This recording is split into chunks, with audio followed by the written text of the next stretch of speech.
खुलुमबाय बे समाव बडोलेण्ड इंखं टेलिभिजननि स्टुडिअ मिथिका नार्जारि दिनै मोनाबिलिनि गाहाय रादाबफ्राव दङ।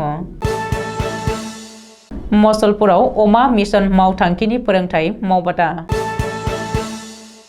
मोनजि जिल्लायाव आलि आइ लिगां फोरबोनि थाखाय सोरखारा बन्द फोसावदों। उत्तराखंडनि सुरंगआव नांथानाय सा 40 सुबुंखौ रैखा खालामनो नरवे आरो थाइलेण्डनि एक्सपार्टफोरखौ हायर लाबोदों।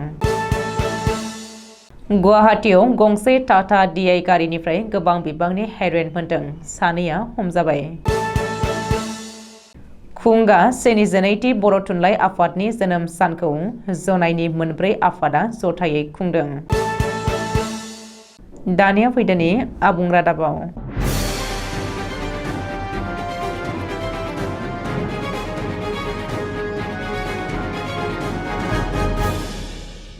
बाक्सानि सदर मसलपुराव दिनै BTC सोरखारनि जुनार फिसिग्रा बिफाना BTR ओनसोलनिफ्राय 1 लाख किल' अमा बेदर दिहुननायनि थांखिजों अमा मिशनखौ फोसावदोंमोन, जेराव खामानि गैजायै बेखार जेंनाखौ फोजोबनाय आरो गोबां सुबुंनो थांना थानायनि राहा लामाखौ दिहुननानै होनाय। बे थांखिजोंनो दिनै मसलपुराव 300सो आइजोफोरनो गिबि गोनोखो आदबजों अमा फिसिनायनि सायाव फोरोंथाय होनायखौ नुनो मोनो।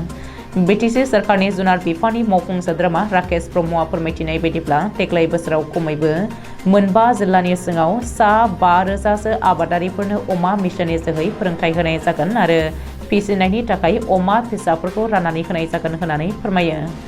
बे फोरोंथाय मावबादायाव फोरोंगिरि महरै हांख्रायनानै लाबोदोंमोन नेदारलेण्ड हादोरनि जुनार फाहामगिरि डाक्टर आरो अमा फिसिग्रा आबादारि मार्टिन स्टेनर।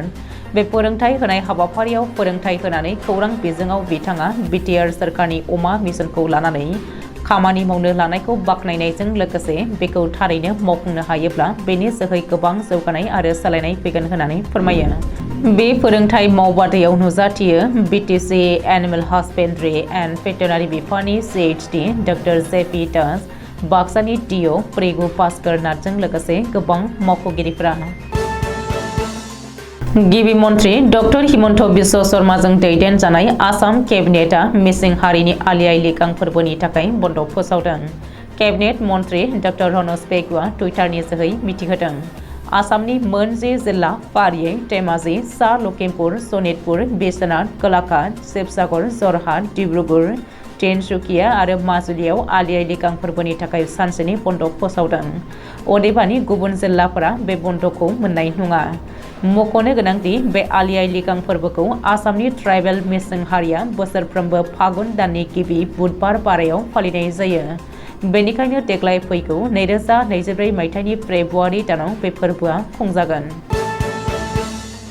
उत्तराखंडआव थांनाय रबिबारखालि सुरं सिङाव नांथानानै थानाय गासै सा 40 सुबुङा बयबो गोथाङैनो दङ, नाथाय सुरंनिफ्राय दिनै शुक्रबारखालिबो दिहुननो हायाखै।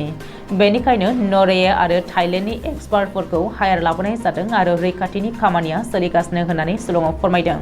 लोगोसेनो उत्तराखंडनि गिबि मन्त्रि पुष्कर धामीआ मिथिहोदों दि उत्तराखंडआव बानायनो गोनां टानेल एबा सुरंफोरनि प्रजेक्टफोरखौ सोलाय सोल' खालामफिननो थांखि लादों उत्तराखंड सोरखारा। मख'नो गोनांदि 270 मिटार गोथौ गोथेनानै थानायखौ रैखाथि हान्जाया जावखाङै 60 मिटार गोथौ आद्रा दंबावो होननानै फोरमायदोंमोन, नाथाय आवजार मेसिनआ मावफुंनो हायाखैसै।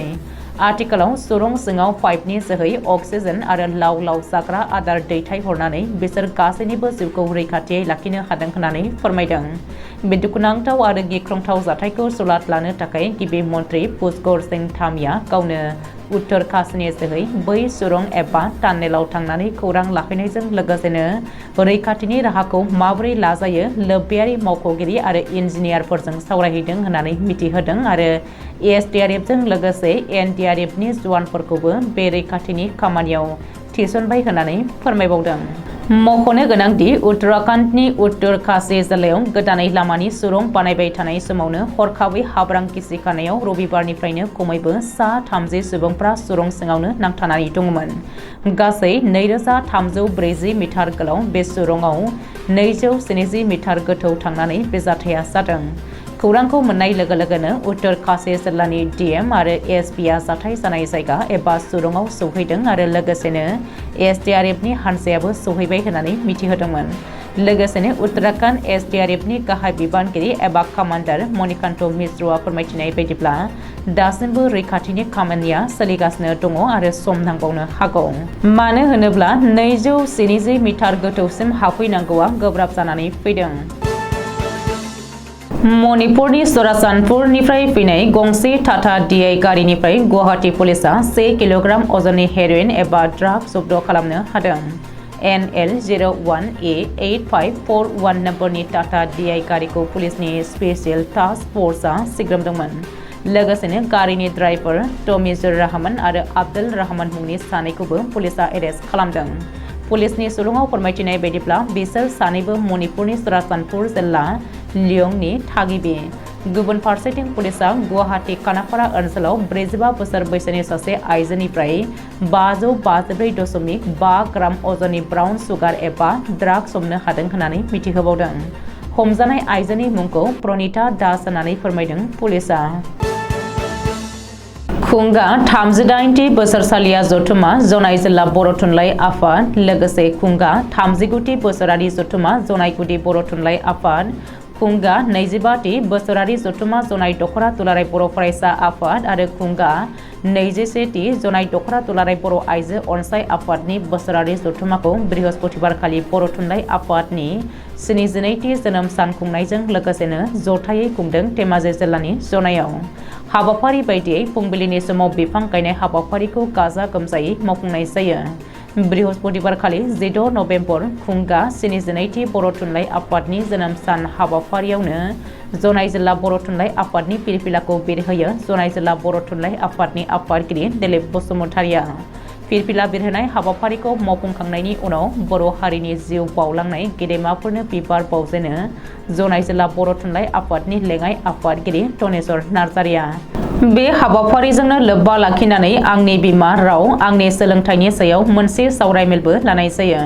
बे हाबाफारिखौ जनाय जिल्ला दख'रा दुलाराय बर' फरायसा आफादनि आफादगिरि मन'राम मुसाहारिनि मासि सामलायनायाव बिबुंगोरा सबेद बसुमतारिया बेखेवनानै होयो।